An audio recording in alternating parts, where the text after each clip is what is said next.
டிசம்பரும் நிகழ்வு இருக்கு. ஆனால் புயலாக இருக்குமா அப்படிங்கிறது சந்தேகம்தான். காற்று பாதிப்பை ஏற்படுத்தாது இந்த வருஷம். புயல் கிடையாது. புயல்னு பேர் வச்சால் கூட அது எங்கேயோ இருக்கும்.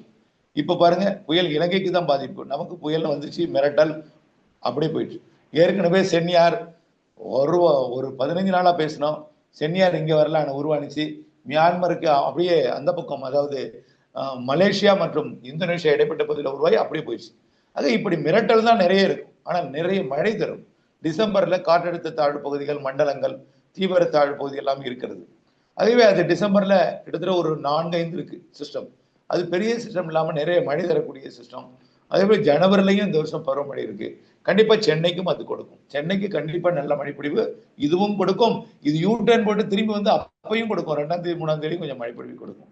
அப்படி அது அப்படியே தென் மாவட்டங்கள் நோக்கி திரும்பி 3ஆம் தேதியிலிருந்து 8ஆம் தேதி வரை மழைப்பொழிவு கொடுக்கும். அதற்கு பிறகு மேலும் நிகழ்வுகள் இருக்கு. அப்போ இலங்கை அருகே இருந்து கொண்டாவது சென்னைக்கு மழைப்பொழிவு கொடுக்கும்.